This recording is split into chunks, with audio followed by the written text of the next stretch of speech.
yang kita terima, semua terhampar indah, tak satu pun celah.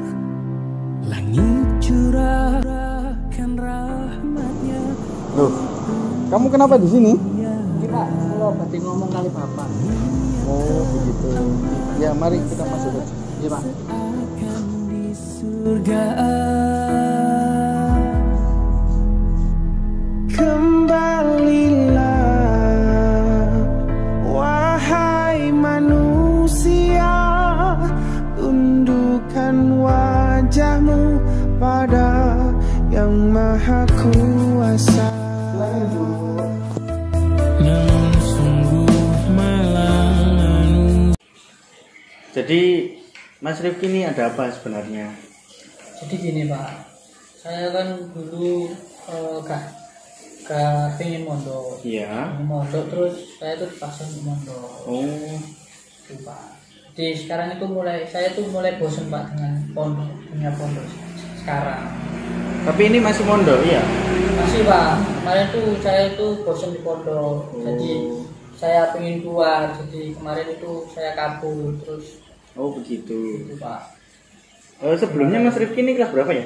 Kelas 3 Pak saya. Kelas 3. SMA? SMP? SMA. Oh iya iya iya. Jadi gini, sebelum melaksanakan kita berlanjut ke konsultasi selanjutnya, Iya. itu perlu saya jelaskan dulu bahwa apa itu bimbingan konseling. Bimbingan dan konseling adalah proses interaksi antara konseli dan konselor, baik secara langsung maupun tidak langsung. Jadi kalau kita ini secara langsung, kalau jenengan datang ke saya, kemudian barangkali saat pandemi ini juga ada yang bisa melaksanakan secara tidak langsung, ada yang konsultasi via online, berbagai macam media sosial. Kemudian bimbingan konseling ini dalam rangka untuk membantu konseli agar dapat mengembangkan potensi dirinya. Jadi untuk menemukan jalan keluar dari masalah yang konseli hadapi, begitu. Bisa dipahami ya? Iya Pak. Kemudian sebenarnya saya ini juga membuka jasa konsultan saya. Jadi kalau di kantor itu ada administrasinya, tapi berhubung jenengan dulu merupakan murid saya nggih. Iya Pak. Saya merasa dekat dengan Bapak. Nggih. Jadi kalau di kantor itu untuk pengetahuan saja ada administrasinya, dan untuk konseling sendiri, bimbingan sendiri itu kalau di sana batas waktunya hanya 1 jam. Bahkan kalau paketan itu hanya 45 menit, tapi untuk beberapa kali pertemuan dalam sehari. Jadi mereka tidak merasa jenuh. Kadang ada yang minta 1 jam lebih untuk diselesaikan langsung masalahnya. Itu menurut saya, menurut lembaga kami tidak efektif. Jadi begitu. Untuk masalah Mas Rifki tadi itu karena tidak betah di pondok ya. Iya Pak. Jadi akhirnya saya tuh pengen jalan-jalan gitu Pak. Karena di pondok kan gitu-gitu aja. Saya tuh pengen refreshing gitu Pak. iya, tapi kan belum selesai pendidikan di pondok. Iya. Gimana? Ya bosan aja Pak. Ya, saya merasakan apa yang Mas Rifki rasakan sebenarnya, bagaimana bosannya ketika di pondok. Peraturannya sangat ketat, kemudian akademiknya full, Iya, kegiatan beragamanya pun juga mengimbangi akademiknya. Tapi sisi lain hiburannya tidak ada, begitu ya? Sebenarnya banyak kegiatan Pak di pondok, cuman saya nggak ada yang suka Pak. Oh begitu. Iya. Jadi sebenarnya tidak usah khawatir. Memang saya memahami apa yang jenengan rasakan. Soalnya saya dulu kan juga mondok, juga mengalami masa-masa kayak gini itu jenuh. Semua hubungan, semua jenjang, semua perjalanan pasti ada titik jenuhnya Mas Rifki. Nah sebenarnya yang Mas Rifki lakukan itu tidak begitu salah besar. Memang itu wajar, hanya saja menyikapinya kurang bijaksana. Jadi kan sebenarnya ada hal-hal yang bisa dilakukan untuk mengatasi bahwa Anda sedang jenuh dengan cara lain selain dengan kabur kayak gini. Begitu. Mungkin bisa dengan telepon keluarga di rumah, teman-teman di rumah, atau sekedar jalan-jalan mengelilingi kawasan pondok atau bergurau dengan teman-teman. Itu mungkin saya rasa cukup menghilangkan rasa jenuh dan bisa menyebabkan tawa kan. Kalau sama-sama teman kan pikirannya sama-sama, sedih bareng, senang bareng. Nah, ketika mungkin sedih itu yang dirasakan nanti ketika bareng, guyonan, sedihnya hilang, jenuhnya hilang. Kalau misalkan saya pengen keluar pondok itu sebenarnya itu saya harus izin atau bagaimana sih Pak? Karena saya belum tahu juga Pak. Saya kelas 3 kan saya belum pindahan. Oh, jadi pindahan jenengan? Iya Pak. Oh, jadi dari pindahan ini yang jenengan masih kaget karena pindahan. Saya kelas 2 saya terus dari sini terus sekarang sudah kelas 3. Iya. Kan diajar bapak kelas 2 Pak. Oh, sebenarnya kalau dari pondok itu tentu ada prosedur perizinan untuk keluar pondok, itu pasti ada. Kalau tidak salah itu hari Jumat, karena saya juga jarang ke pondok ya. Hari Jumat nanti kamu izin ke bagian pengasuhan santri atau ke bagian yang mengurusi santri. Nanti kalau misalkan diizinkan, pasti dengan alasan tertentu ya, diizinkan keluar, kemudian sore kembali. Mungkin itu bisa. Tidak perlu ada rasa jenuh kemudian kabur seenak-enaknya, itu malah membahayakan Mas Rifki sendiri nanti. Begitu. Kalau telepon juga saya harus kemana Pak? Ke tempat. Kalau telepon mungkin ada wartel menyediakan. Oh, jadi begitu.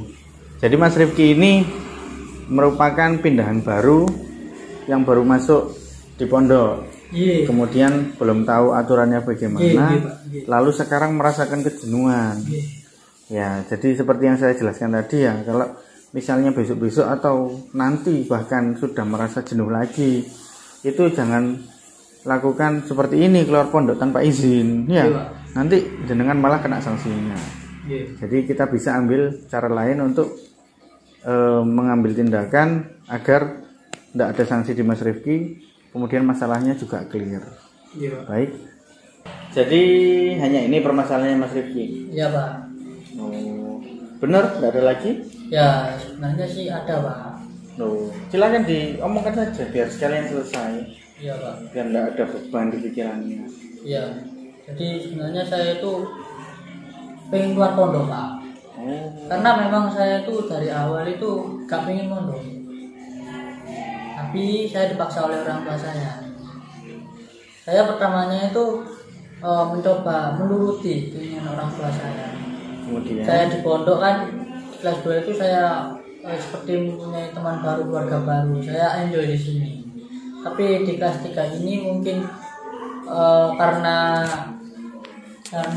mau lulus banyak pikiran, saya pengen untuk refreshing gitu loh Pak. Jadi saya tertekan di sini Pak. Oh, jadi Mas Rifki memang benar-benar tidak mau. Iya Pak. Kemudian tidak betah dan pengen gimana caranya keluar dari ranah pondok ini. Sebaiknya nanti dibicarakan lagi saja sama orang tua ya. Kalau enggak ke pengurus asrama atau pengurus pondok, ustadz-ustadznya, nanti dari Mas Rifki sendiri mungkin nanti ada pikiran terbuka, beda pikiran lagi, mungkin ada jalan lain lagi yang lebih baik. Ya, jadi gini loh Mas Rifki, sebenarnya orang tua naruh di pondok itu juga ada tujuannya. Tujuannya mungkin sebagai tabungan mereka berpikirnya di pondok itu nanti Mas Rifki bisa jadi amalan mereka. Kan doa yang anak yang soleh itu pasti diijabahi, otomatis nanti pahalanya ngalir. Mas Rifki jadi wasilahnya. Jadi Mas Rifki itu jadi kebanggaan orang tua tersendiri nanti di pondok. Di pondok juga pun untuk kedepannya itu bakal dibutuhkan orang-orang seperti Mas Rifki ini. Karena di pondok kan agama ya juga iya, akademik juga iya, kemudian keterampilan apapun itu Di pondok kan dipelajari juga tentang kehidupan di masyarakat nanti. Gimana nanti kelak Mas Rifki terjun ke masyarakat setelah keluar dari pondok, jadi orang yang berguna, bisa ngajar, bisa bimbing di kampung atau di kompleknya Mas Rifki. Jadi mungkin tujuannya orang tua itu seperti itu, baik kok. Jadi tidak perlu dikhawatirkan atau diberikan terus. Kenapa saya di sini? Saya nggak betah pengen keluar. Itu sebaiknya dikurangi. Oh gitu Pak. Jadi itu ya Pak ya. Iya. Ya Pak. Ya terima kasih untuk waktunya Bapak sudah bisa menunggu saya. Mungkin nanti arahan dari Bapak mungkin bisa saya gunakan untuk saya pribadi untuk bisa agar saya bisa berdiri sendiri dan agar saya bisa lebih betah lagi di pondok. Siap, bagus. Ya, Pak, itu mungkin aja. hanya itu saja. Ya, itu aja, Pak. Oke, kalau sudah selesai karena ini sudah masuk waktu maghrib, Iya, Pak. silakan Mas Rifki melanjutkan aktivitasnya, kembali ke pondok, perbaiki ulang, perbaiki niat, tajdid dunia, niatkan kembali untuk menuntut ilmu. Iya. Dan sekarang kita sholat maghrib berjamaah dulu. Ya, Oke. itu saya pamit Pak. Niat teramat lezat seakan di surga. Kembalilah wahai manusia, tundukkan wajahmu pada Yang Maha Kuasa. Namun sungguh malang manusia merasa menang. Perkenalkan, nama saya Rizky, saya santri gagal karena saya mondok, saya benar-benar kabur dari pondok, jadi bosan. Jadi saya mondok di Gresik. Ini yang mengajari saya dulu, yang mengajari saya kabur. Jadi itu sebenarnya kisah nyata ya teman-teman, kisah nyata dari kami. Sungguh keras azabnya.